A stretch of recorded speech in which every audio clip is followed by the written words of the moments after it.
Hello बच्चों, let's read the question. कह रहा है which statement is correct regarding the inductive effect.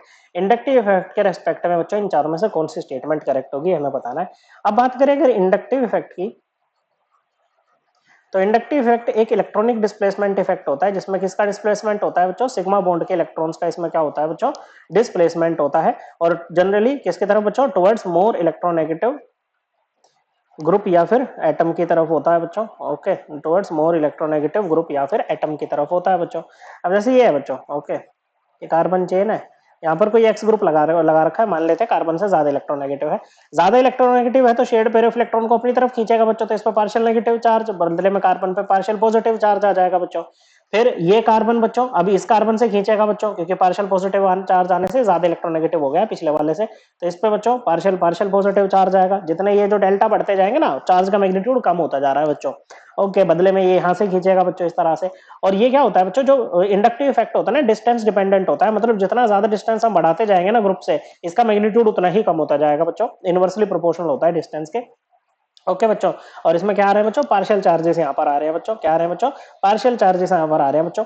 अगर जो ग्रुप लगा हुआ है बच्चों वो ऐसा ग्रुप है जो हाइड्रोजन के रेस्पेक्ट में इलेक्ट्रॉन्स को ज्यादा अट्रैक्ट करता है, तो हम कहते हैं कि वो माइनस आई इफेक्ट लगा रहा है। अगर वो हाइड्रोजन के रेस्पेक्ट में इलेक्ट्रॉन्स को ज्यादा रिपेल करेगा तो वो प्लस आई इफेक्ट लगा रहा है। दो टाइप का इंडक्टिव इफेक्ट होता है बच्चों आपका, माइनस आई और प्लस आई। ओके बच्चों, तो चलिए स्टेटमेंट्स देखते हैं। पहले में कह रहे हैं कि electron displacement along a carbon chain develops partial charges on atoms. बिल्कुल सही बात है बच्चों, एटम्स पे क्या आ रहे हैं बच्चों, पार्शियल चार्जेस आ रहे हैं ड्यू टू इलेक्ट्रॉन डिस्प्लेसमेंट।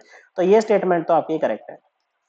फिर कह रहा है कि complete transfer of one of the shared pair of electrons to one of the atoms joined by double bond. नहीं बच्चों, ऐसा नहीं होता है बच्चों इसमें, तो ये स्टेटमेंट तो इनकरेक्ट हो गई। ओके बच्चों, मतलब ये कह रहा है कि complete transfer of one of the shared pair of electrons to one of the atoms joined by double bond. नहीं बच्चों, ऐसा नहीं हो रहा है बच्चों। ओके, कंप्लीट ट्रांसफर तो हो ही नहीं रहा है बच्चों, और ऊपर से ये शेयर्ड पेयर ऑफ इलेक्ट्रॉन का मतलब बिल्कुल भी कंप्लीट ट्रांसफर नहीं हो रहा है। देखो जैसे इसमें हो जाता है, मान लो ऐसे है, ओके, रेजोनेंस में होता है इस तरह से। ओके बच्चों, तो ये यहाँ पर होता है बच्चों, यहाँ पर हो गया ना शेयर्ड पेयर ऑफ इलेक्ट्रॉन का कंप्लीट ट्रांसफर, तो ये इंडक्टिव में नहीं होता है। फिर कह रहा है कि इट इंप्लाइज, इंप्लाइज मतलब inductive effect implies transfer of lone pair of electron from more electronegative atom to the less electronegative atom, जैसे कि हमने यहाँ पर दिखाया ऑक्सीजन से कार्बन की तरफ जा रहा है बच्चों। ओके, तो ये आपका किस में नहीं होता है, इंडक्टिव में नहीं होता है, स्टेटमेंट इनकरेक्ट बच्चों।